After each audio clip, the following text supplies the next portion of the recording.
Hello everyone, I welcome you all.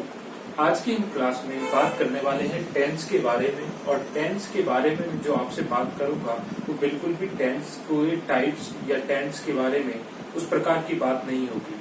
आज मैं जो बात करने वाला हूँ वो आप ये समझिए कि आज की क्लास में मैं कुछ भी नहीं पढ़ाने वाला। जी हाँ, बिल्कुल आपने सही सुना, आज मैं कुछ भी नहीं पढ़ाने वाला हूँ। आज तो आपको ये जानना है कि हम जो है टेंस क्यों नहीं सीख पा रहे हैं, या आप इंग्लिश में कहाँ कमजोर है, कहाँ उस चीज को नहीं समझ पा रहे हैं। आज मैं इतनी बेसिक बात करूंगा कि 5th क्लास के स्टूडेंट्स से लेकर आप तक इस सारी चीजों को समझ सकता है। कोई भी 5th क्लास का बच्चा भी आज की क्लास को समझ सकता है। और अगर आज की क्लास को आप समझ गए हैं तो सारी चीजों को बड़ी ही आसानी से समझ जाएंगे। तो टेंस, बस मैंने टॉपिक का नाम लिखा है वो इसलिए कि अगर आपको इन चीजों के बारे में जानकारी है तो ही आप टेंस सीख पाएंगे। तो आइए जरा आज का सेशन में शुरू करता हूँ। आपके सामने बहुत ही छोटी छोटी चीजों को मैं आपको समझाने की कोशिश करूंगा और आप समझने की कोशिश करेंगे। आइए जरा शुरू करते हैं। आप बचपन से थोड़ा बहुत इसके बारे में जानते हैं, मैं ये मानकर चल रहा हूँ। तो आइए टेंस में मैं सीधा आपके सामने स्ट्रक्चर लिख दे रहा हूँ। स्ट्रक्चर क्या है? आपने बचपन से पढ़ा हुआ है कि सब्जेक्ट, सब्जेक्ट के बाद वर्ब और वर्ब का ऑब्जेक्ट। ये टेंस का बेसिक स्ट्रक्चर होता है। क्या होता है? बेसिक स्ट्रक्चर होता है टेंस का। सबसे पहले सब्जेक्ट आता है, उसके बाद वर्ब आती है एंड देन ऑब्जेक्ट आता है। अब हम क्या करते हैं, जैसे ही ये हुआ हम रटना शुरू कर देते हैं कि तीन टाइप के टेंस होते हैं, प्रेजेंट, पास्ट, फ्यूचर। उसमें फिर 4 टाइप होते हैं। फिर आपने कहा सब्जेक्ट, वर्ब, ऑब्जेक्ट। सब्जेक्ट लगा, उसके अकॉर्डिंग वर्ब लगाई, ऑब्जेक्ट। इस प्रकार हम करने लगते हैं। हमने अभी तक क्यों नहीं सीख पाए हैं अच्छे से, उसकी वजह यह है ना तो हमने डीपली सब्जेक्ट को समझा है, ना हमने डीपली वर्ब को समझा है, और ना ही हमने ऑब्जेक्ट को समझा है। अगर आपने इन सब चीजों को पहले से ही नहीं समझा है तो आप टेंस की तरफ आगे मत बढ़ें। तो आज की क्लास में मैं आपको सिर्फ और सिर्फ बताने वाला हूँ सब्जेक्ट के बारे में, वर्ब के बारे में और ऑब्जेक्ट के बारे में। अगर आप इनके बारे में समझ गए हैं तो किसी भी टेंस में आपको कोई भी प्रॉब्लम नहीं आएगी। So let's begin with subject. Subject के साथ शुरू करते हैं। देखिए सब्जेक्ट क्या होता है। सब्जेक्ट आपने लिखा अ person who does the work. किसी भी सेंटेंस में सब्जेक्ट वो होता है जो किसी भी काम को करता है। सब्जेक्ट क्या होता है? किसी भी काम को करने वाला इंसान जो है उसको हम सब्जेक्ट बोलते हैं। अब आइए इंग्लिश में देखते हैं कितने टाइप के सब्जेक्ट होते हैं और किस प्रकार की बात होती है, तभी आप वर्ब के लिए आगे बढ़ेंगे। तो आइए सब्जेक्ट के बारे में डिटेल में मैं आपको समझाता हूँ। छोटी छोटी चीजें हैं, अगर ये आपको आ गई है तो आप टेंस में बिल्कुल भी गलती नहीं करेंगे। देखिए अब जरा सब्जेक्ट को समझने की कोशिश करिए। अगर मैं सब्जेक्ट की बात करूं तो इंग्लिश ग्रामर में 2 प्रकार के सब्जेक्ट हो सकते हैं। एक सब्जेक्ट हो सकता है आपके सामने सिंगुलर सब्जेक्ट। कैसा सब्जेक्ट होगा? Singular subject. अभी आप टेंस की तरफ बिल्कुल ध्यान न देंगे, सिर्फ और सिर्फ जो मैं बता रहा हूँ बेसिक सी बातें उनको समझिए, आप अपना बेस तैयार करिए और उसके बाद आप आगे बढ़िए। सब्जेक्ट पहला बोला सिंगुलर सब्जेक्ट, और दूसरा आपके सामने लिख रहा हूँ वो है प्लूरल सब्जेक्ट। प्लूरल सब्जेक्ट एक छोटा सा बच्चा भी समझ सकता है। सिंगुलर सब्जेक्ट का मतलब है एक वचन कर्ता और प्लूरल का मतलब है बहुवचन कर्ता। मतलब जब एक इंसान होगा तब हम सिंगुलर बोलेंगे और एक से ज्यादा होने पर, मोर देन 1 होने पर हम उसको प्लूरल बोलेंगे। ये बहुत इंपॉर्टेंट चीज है। आइए जरा अब सिंगुलर और प्लूरल आपने 2 कैटेगरी बताई है तो दोनों के बारे में समझने की कोशिश करते हैं। कौन सिंगुलर होता है और कौन प्लूरल होता है, ये बात को समझना बहुत ज्यादा इंपॉर्टेंट है। काफी इंपॉर्टेंट थिंग है ये। अब देखिए यहाँ से सिंगुलर और प्लूरल की अगर मैं बात करूंगा आपके सामने तो मैं बात करूंगा यहाँ पर प्रोनाउन के बारे में। किसके बारे में? प्रोनाउन के बारे में। इतनी बातचीत को मैं आगे बढ़ाता हूँ और यहाँ पर सिंगुलर और प्लूरल सब्जेक्ट के बारे में लिख रहा हूँ। बड़ी ही आसान तरीके से बचपन में आपने जो पढ़ा है, ही, सी, इट, या किसी का भी नाम। अब ये नाम जिसको इंग्लिश में नेम बोलते हैं, ये किसी पर्सन का हो सकता है, प्लेस का हो सकता है, या थिंग का हो सकता है, इंसान का हो सकता है, प्लेस मतलब जगह का हो सकता है, थिंग मतलब वस्तु का हो सकता है। ही का मतलब हिंदी में वह होता है, ये किसी बॉय के लिए यूज करते हैं। सी मतलब भी वह किसी गर्ल के लिए, और इट मतलब भी वह या यह नॉन लिविंग थिंग के लिए। ये सारे के सारे आपके सिंगुलर सब्जेक्ट हैं। कौन से सब्जेक्ट हैं? सिंगुलर सब्जेक्ट हैं। आप ये ना सोच कर चले कि इतनी छोटी सी बात को मैं इस लेक्चर में क्यों पढ़ूं, मुझे तो ये सब आता है। नहीं, आप बस आगे बढ़ते चलिए मेरे साथ, तब आप फील करेंगे डिफरेंस थोड़ी देर बाद कि आपने बहुत कुछ अच्छे से सीख लिया है। ही सी इतने एक प्रकार की सिंगुलर सब्जेक्ट है, बस आपको इतना याद रखना है कि बचपन से आपको याद भी है। अगर मैं बात करूं यहाँ पर, और आई के बारे में बिल्कुल भी बात नहीं कर रहा हूँ। आई तो यहाँ से हटाकर मैं लिख रहा हूँ वी, यू एंड दे। ये आपकी प्लूरल सब्जेक्ट है। कौन से सब्जेक्ट है ये? प्लूरल सब्जेक्ट है, बहुवचन करता है। अच्छा, ये प्लूरल क्यों है? क्योंकि सर ये एक टाइम पर एक से ज्यादा लोगों की इंफॉर्मेशन देते हैं। वी आपका हम होता है, यू आप होता है, और ते मतलब वे होते हैं। ये दोनों ही प्लूरल सब्जेक्ट है।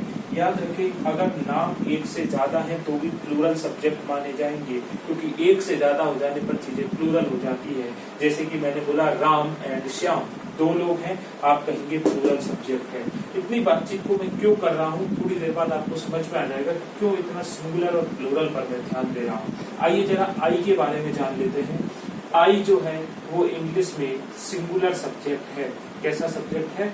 सिंगुलर सब्जेक्ट है। आपने कहा सिंगुलर क्यों है? आई मतलब मैं होता हूँ और मैं एक ही तो हूँ, हाँ या ना? आई सिंगुलर है, लेकिन इसके साथ जो वर्ब लगती है वो प्लूरल लगती है। लेकिन अभी तक मैंने आपसे वर्ब के बारे में बात नहीं की है, इसलिए मैंने आई के बारे में बिल्कुल बात नहीं की है। इतनी बात को आप समझ गए हैं। ये 3 या 4 चीजें हैं, सिर्फ ही, सी, इट, देम सिंगुलर है, बी, यू, दे प्लूरल। आप इनको नोट कर सकते हैं, और अगर आपको बचपन से याद है तो आप आगे बढ़ सकते हैं। आइए अब आगे बढ़ता हूँ और वापस से स्ट्रक्चर पर आता हूँ।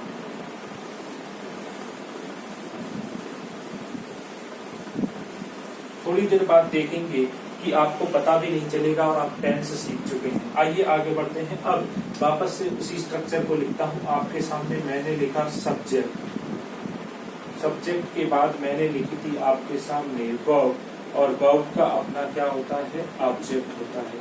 अभी सिर्फ और सिर्फ मैंने सब्जेक्ट की आपको जानकारी दी। A person who does the work is called subject. एक व्यक्ति जो काम को करता है वही सब्जेक्ट कहलाता है।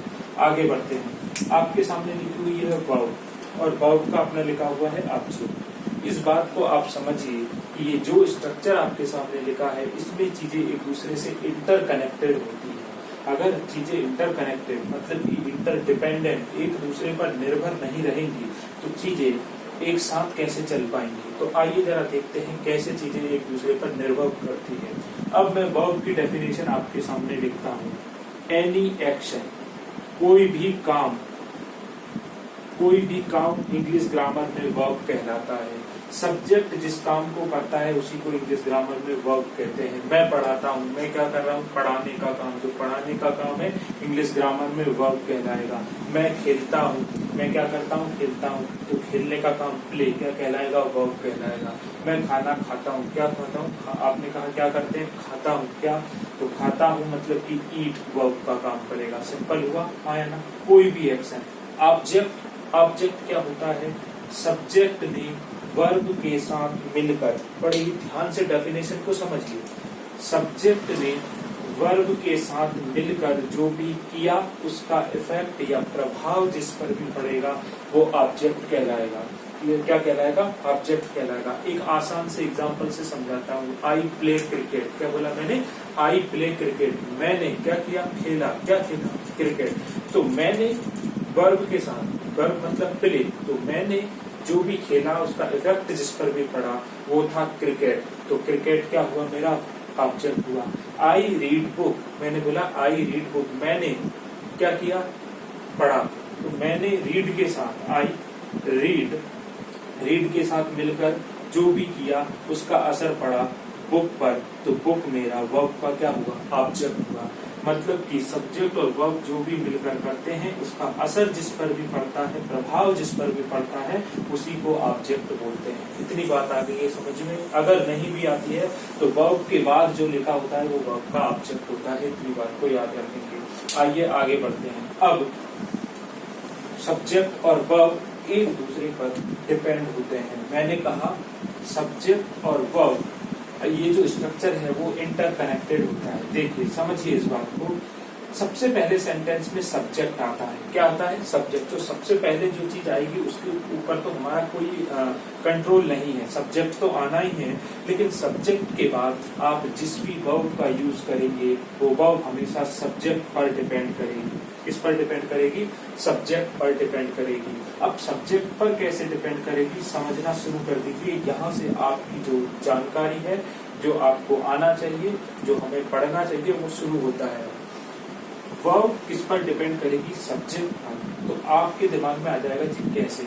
तो मैंने थोड़ी देर पहले ही आपको समझाया है, वर्ब अगर सब्जेक्ट पर डिपेंड करेगी इसका मतलब सब्जेक्ट एक से ज्यादा प्रकार के हैं। अगर बात करूं सब्जेक्ट की तो आपने अभी बोला था सिंगुलर सब्जेक्ट हो सकता है या फिर सब्जेक्ट हो सकता है प्लूरल। सिंगुलर की अगर बात करूं तो आपको तुरंत याद आ जाना चाहिए कौन कौन से हैं। आपका या तो ही हो सकता है, या सी हो सकता है, या इट, या दुनिया में किसी भी चीज का नाम या व्यक्ति का नाम। इनके अलावा कोई और सब्जेक्ट नहीं हो सकता। आप याद रखेंगे ही, सी, इट या किसी का नेम। नेम में सारे आ जाते हैं, कंट्री का नाम, व्यक्ति का नाम, प्लेस का नाम, जगह का, वस्तु का, whatever falls under name category. He, she, it name. अगर मैं प्लूरल की बात करूं तो आपको तुरंत याद आ जाना चाहिए वी, यू और दे। एक और चीज छूट गया है आई। मैंने बोला था आई वैसे तो सिंगुलर है लेकिन बिहेव प्लूरल जैसे करता है, इसलिए मैंने आई को यहाँ लिखा। आपने कहा सब्जेक्ट वर्ब जो है वो सब्जेक्ट के ऊपर डिपेंड करेगी, लेकिन वर्ब डिपेंड कैसे करेगी? हमने वर्ब के बारे में तो कुछ भी नहीं जाना है अभी। इसका मतलब अब हमें वर्ब के बारे में जानना है। तो आइए जरा वर्ब के बारे में बताता हूँ और फिर उस चीज को यहाँ पर लेकर आता हूँ।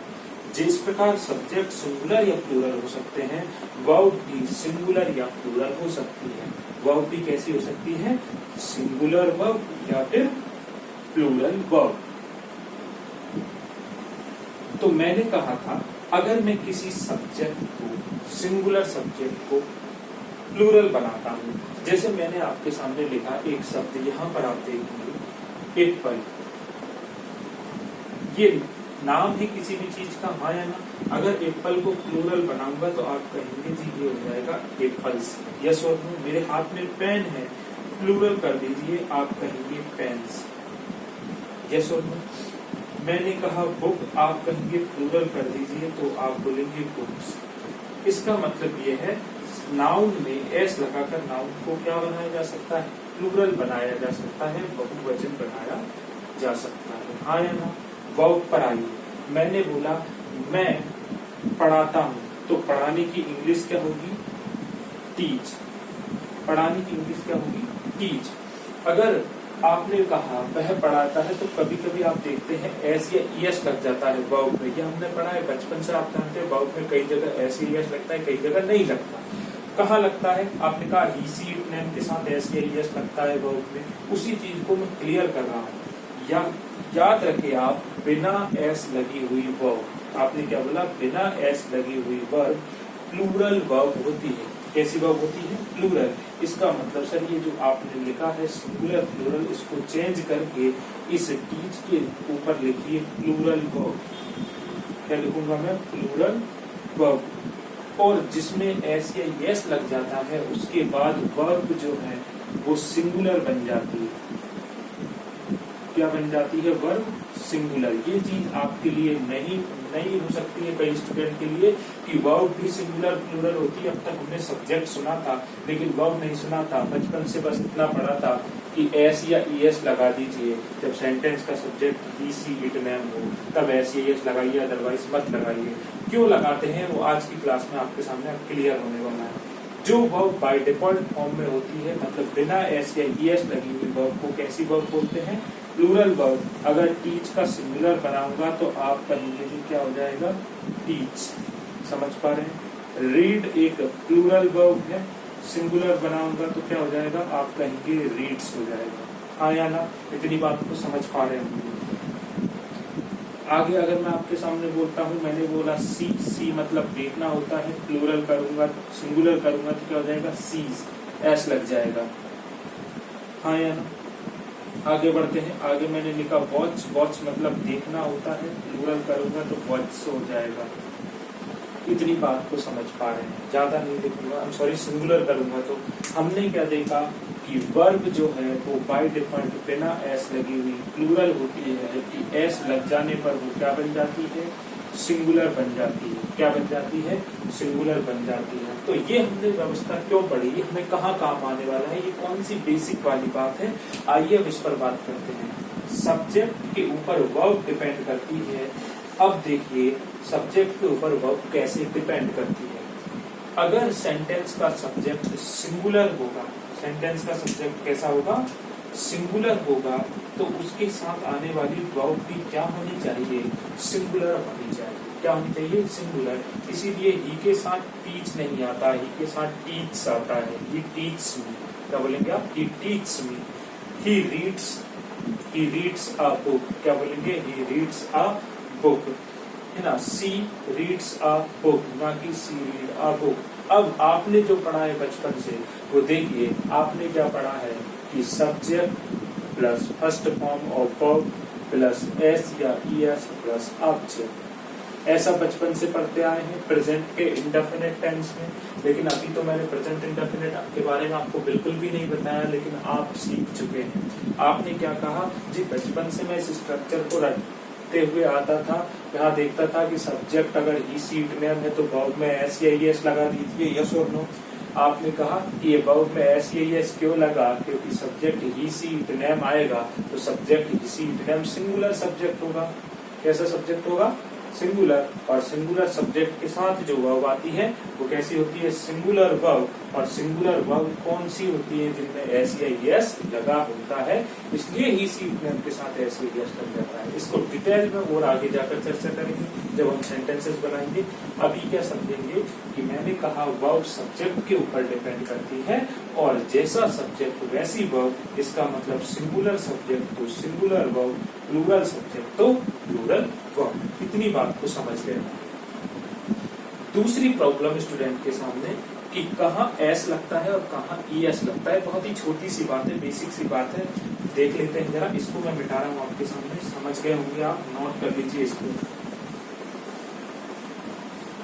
चीजों को आसानी से समझेंगे, बेस को क्लियर कर लेंगे, इससे कॉम्पिटिटिव एग्जाम में काफी क्वेश्चन आते हैं, क्योंकि ये चीज बहुत छोटी है। आपने कहा एस या फिर ईएस कहाँ लगेगा, एस या फिर ईएस। तो देखिए ईएस के लिए खोखो में आपको कई जगह पढ़ने को मिल जाएगा। ईएस कहाँ मिलेगा कि जिन वर्ड्स के लास्ट में आप, जो वर्ड लास्ट में एस, डबल एस से खत्म हो रहे हैं, एक्स पर एंड हो रहे हैं, ओ पर एंड हो रहे हैं, सी एच पर एंड हो रहे हैं, एक्स सी एच ओ, ये इन पर जब कोई भी वर्ड एंड होते हैं आपके सामने, तब आप ईएस का यूज करते हैं। किसका यूज करते हैं, ईएस का यूज करेंगे। और अगर इनके अलावा और शब्दों पर एंड हो रहे हैं तो आप सिंपली क्या लगा देंगे, एस लगा देंगे। जैसे अगर मैं आपके सामने कहूँ कि लिसन एक वर्ब है, लिसन एक वर्ब है, इसमें प्लूरल है या सिंगुलर, तो आप कहेंगे एस नहीं लगा, इसका मतलब ये कैसी है, प्लूरल है। कैसी है, प्लूरल वर्ब है। सिंगुलर क्या बनेगा, लिसन्स, लिसन्स। एस लगेगा या ईएस तो आप कहेंगे एन पर एंड हो रही है, इनमें से कोई और शब्द पर नहीं हो रही है, तो लिसन्स बना देंगे, है ना। अभी ये बहुत छोटी सी बात है, ये बात कभी भी एग्जाम में पूछी नहीं जाती है, तो इसको लेकर परेशान नहीं होना है। फिर भी नॉलेज के लिए पता हो, एस डबल एस एक्स ओ या सी एच से एंड होगा तो आप ईएस लगाकर बनाएंगे। इतनी बात को आप समझ गए होंगे। आइए समराइज करते हैं चीजों को और फिर आप आगे बढ़ते हैं। मैंने आपके सामने कहा कि जब he she it name singular subject होगा, कैसा सब्जेक्ट होगा, किसी भी सेंटेंस में सिंगुलर सब्जेक्ट होने पर उसके साथ आने वाली वर्ब भी सिंगुलर वर्ब होगी, सिंगुलर वर्ब होगी। और अगर सब्जेक्ट प्लूरल हो जाता है प्लूरल सब्जेक्ट आने पर उसके साथ प्लूरल वर्ब का यूज करेंगे। सिंगुलर सब्जेक्ट या तो ही, सी, इट, नेम होते हैं। कौन से होते हैं? ही, सी, इट, नेम। या तो ही, सी, इट या किसी का भी नाम हो सकता है। उनके साथ सिंगुलर वर्ब मतलब वर्ब में जब एस या ईएस जुड़ा हो, मतलब हमें एस या ईएस जोड़ना पड़ेगा इन सब्जेक्ट्स के साथ। प्लूरल सब्जेक्ट होने पर प्लूरल सब्जेक्ट हो सकते हैं वी, यू, दे या फिर आई, या फिर ऐसे सब्जेक्ट जिनमें एस लगा हो, ऐसे नाउन जिनमें एस लगाकर उन्हें प्लूरल बनाया है, तब उनके साथ प्लूरल वर्ब आएगी। प्लूरल वर्ब का मतलब है जिनमें एस या एस ना लगा हो। आप एक बात समझ पा रहे हैं कि नाउन का उल्टा है वर्ब। सब्जेक्ट में एस लगाने पर सब्जेक्ट प्लूरल बनता है, जबकि वर्ब के साथ इसकी उल्टी कहानी है। इतनी बात को आप समझ पा रहे होंगे। इसके पहले थोड़ी साउंड प्रॉब्लम हो गई होगी शायद, क्योंकि फैन ऑन था, फैन ऑफ करना पड़ता है, नहीं तो उसकी आवाज आती है इसमें साथ में। आगे बढ़ते हैं। आइए अब इस व्यवस्था को लेकर मैं आपके सामने कुछ सेंटेंसेस रखता हूं।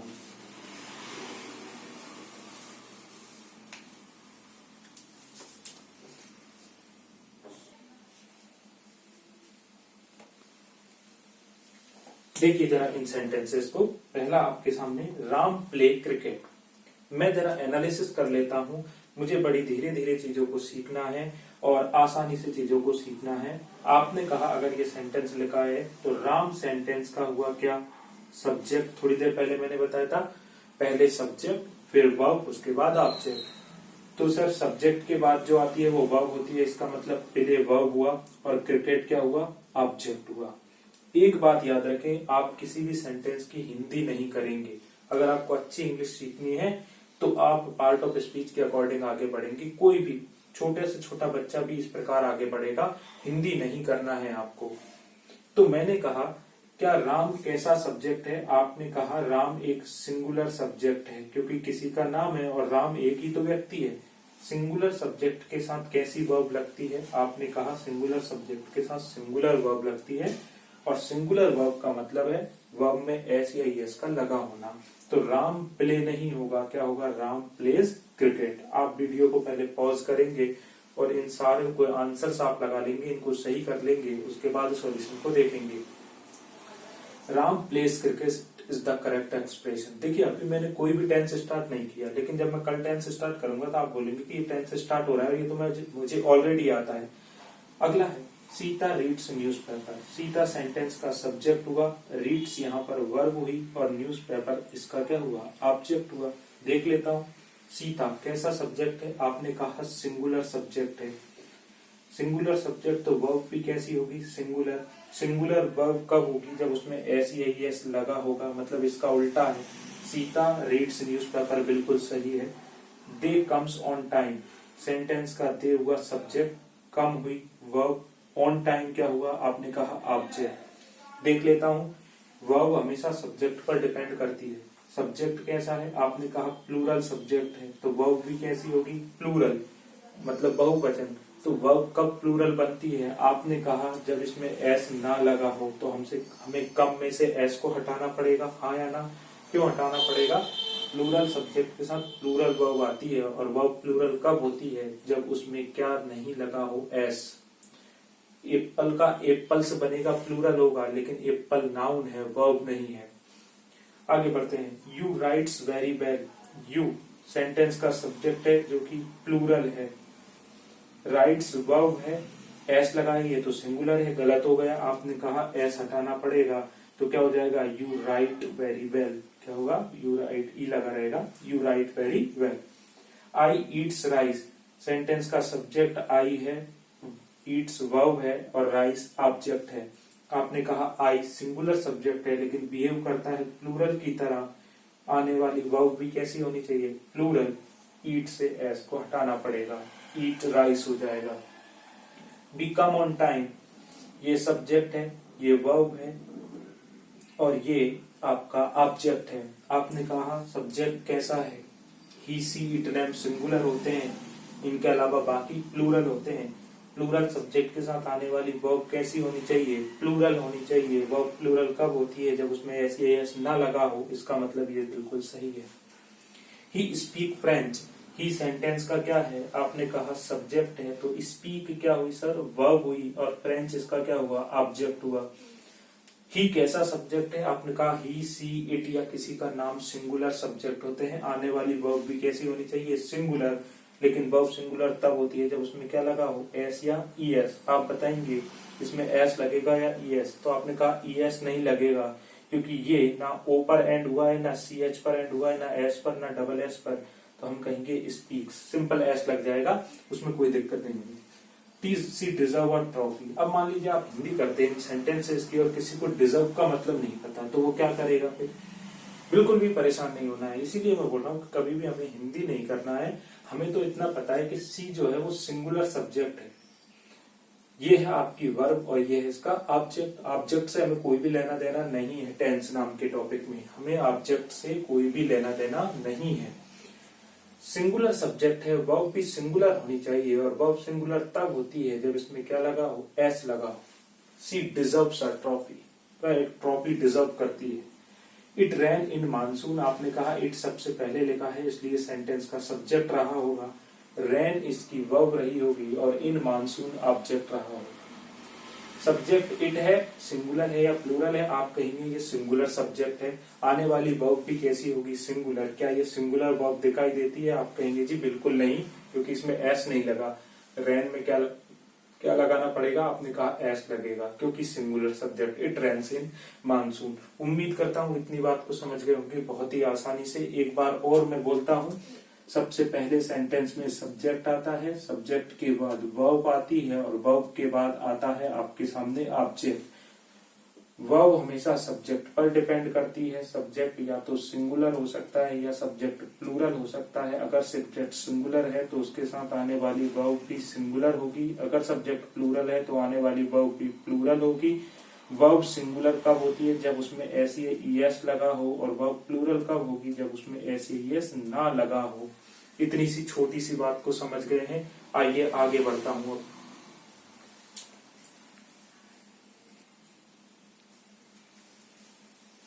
अब आगे बढ़ते हैं, और अभी तक हमने देखा है कि आपने देखा है किसके बारे में, सिर्फ और सिर्फ सब्जेक्ट और उसके साथ वर्ब के रिलेशन को लेकर हमने बात की है। अब आइए बात करते हैं टेंस के बारे में। अगर टेंस के बारे में आपको सीखना है तो अब मैं थोड़ा सा आज की क्लास में टेंस का इंट्रोडक्शन देकर यहीं पर खत्म करता हूं, और नेक्स्ट क्लास से आपको टेंस पढ़ाने की कोशिश करता हूं। इसके पहले जितनी भी बातें बताई है आप बहुत अच्छे से उनको समझेंगे और देखेंगे। तो आइए जरा टेंस का मतलब क्या है, सिग्निफिकेंस क्या है, और क्या इसके यूजेस हैं उसको देखते हैं। टेंस का मतलब आप समझिए सिर्फ और सिर्फ टाइम। टेंस इंग्लिश ग्रामर में एक स्ट्रक्चर होता है। आपने क्या कहा, टेंस इंग्लिश ग्रामर में एक स्ट्रक्चर है। स्ट्रक्चर का मतलब होता है ढांचा। ये सिर्फ और सिर्फ किसी एक्टिविटी के टाइम को बताने के लिए यूज किया जाता है। किसको बताने के लिए, टाइम को बताने के लिए। इसका मतलब यह है, अगर मैं आपसे बोलता हूं मैं आपको पढ़ा रहा हूं, तो इसमें एक टाइम छुपा हुआ है जो कि प्रेजेंट का छुपा हुआ है। मैं आपसे बोलता हूं कि मैं आपको पढ़ाऊंगा, इसमें एक टाइम छुपा हुआ है जो कि फ्यूचर का छुपा हुआ है। तो tense is nothing just time. Tense कुछ भी नहीं है, सिर्फ और सिर्फ समय है। किसी एक्टिविटी के समय को बताने के लिए जिस स्ट्रक्चर का हम इंग्लिश ग्रामर में यूज करते हैं उसको टेंस बोलते हैं। 3 लाइन आपके सामने मैं लिख रहा हूं। मैं पढ़ा रहा हूं, हिंदी में मैं पढ़ा चुका था, और मैं पढ़ाऊंगा। हिंदी में मैं आपसे पूछता हूं कि इन तीनों सेंटेंस का मीनिंग क्या है, तो आप में से बोलेंगे कि इन तीनों का मीनिंग अलग अलग है, लेकिन मैं अगर इसको अपनी नजर से देखूं तो मैं यही कहूंगा इन तीनों का मीनिंग एक ही है। क्या मीनिंग है, सब्जेक्ट मैं हूं, काम को मैं कर रहा हूं, काम मैं कर रहा हूं पढ़ाने का, तो मीनिंग कहां से अलग हुआ? बिल्कुल भी मीनिंग अलग नहीं है। तो क्या अलग है? आपने कहा इन तीनों एक्टिविटी का टाइम अलग अलग है। क्या है? समय अलग अलग है। इसी वजह से ये तीनों एक्टिविटी अलग अलग टेंस में चली जाएंगी। यस और नो? इसका मतलब यह है कि tense is nothing just the time of activity. Activity का मुझे अगर टाइम बताना है तो मैं टेंस का यूज करता हूं। अब इसके लिए क्या व्यवस्था है? जिस प्रकार यहाँ पर आप देख रहे हैं हिंदी में लिखा हुआ है रहा हूं, इंग्लिश में हिंदी में लिखा है चुका था, और यहाँ पर लिखा है पढ़ाऊंगा गा।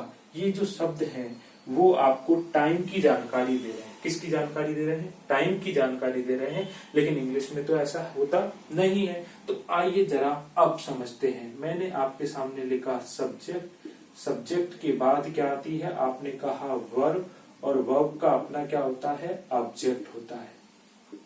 अगर इन्हीं टाइम को इंग्लिश में बताने की कोशिश करूं तो इस स्ट्रक्चर में एक चेंज देखने को मिलेगा। सब्जेक्ट, सब्जेक्ट के बाद आएगी हेल्पिंग वर्ब। आपने क्या कहा जी? Helping verb. उसके बाद ये जो वर्ब है बिल्कुल वहीं पर लिखी रहेगी, ये वर्ब जिसको कुछ लोग मेन वर्ब भी बोल सकते हैं।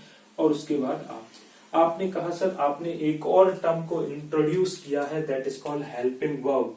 कौन सी वर्ब? Helping verb. और ये हेल्पिंग वर्ब वो काम करती है जो काम हिंदी में ये शब्द करते हैं रहा हूं, चुका था या पढ़ाऊंगा।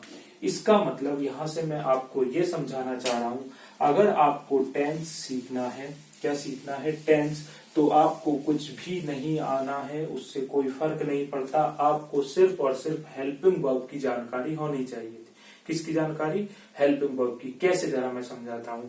अगर कोई ऐसा इंसान जिसको हिंदी में ये बोलना है कि मैं चाय पीऊंगा, और उसको अगर हिंदी नहीं आती है और उसने बोल दिया कि मैं चाय पी चुका हूं, तो आप देख पा रहे हैं दोनों एक्टिविटी में कितना डिफरेंस हो गया। एक्टिविटी वही है, आपने उसको चाय ऑफर की या आपने उससे पूछा कि आप चाय पियेंगे।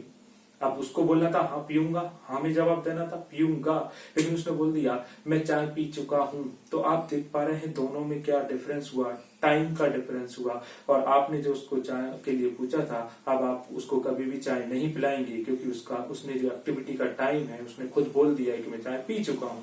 तो आप देख पा रहे हैं कि अगर टाइम सही ना हो, है ना, अगर टाइम की जानकारी ना दूं तो सेंटेंस गलत हो जाता है, जबकि बात वही है, बात चाय पीने की ही चल रही है, लेकिन टाइम क्या हो गया? गलत। इसका मतलब कि हेल्पिंग वर्ब एक रोल प्ले करती है इसमें टाइम को बारे में बताने के लिए।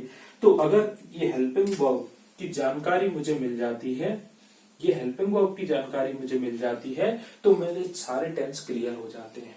और अब ये हेल्पिंग वर्ब जो है वो बहुत सारी नहीं है। टेंस में सिर्फ 3 वर्ब से हेल्पिंग वर्ब बनेंगी। किन से बनेंगी? 3 वर्ब से हम हेल्पिंग वर्ब बनाएंगे। वो कौन कौन सी है? आइए जरा देख लेते हैं। पहली है डू फॉर्म ऑफ वर्ब। क्या बोला आपने? पहली जो है वो डू फॉर्म ऑफ। बिल्कुल भी आपको परेशान नहीं होना है, मैंने टेंस अभी स्टार्ट नहीं किया है। पहली है डू फॉर्म, अगली है आपके सामने हैव फॉर्म ऑफ वर्ब। क्या बोलेंगे आप? Have form of verb. And third one is called, that is called B form of verb. ये सिर्फ 3 वर्ब हमें याद रखनी है, डू, हैव एंड बी। क्या बोला आपने? डू, हैव एंड बी, ये तीनों हेल्पिंग वर्ब है। आइए अब ड्राइव करता हूं इनसे बाकी सारी हेल्पिंग वर्ब को।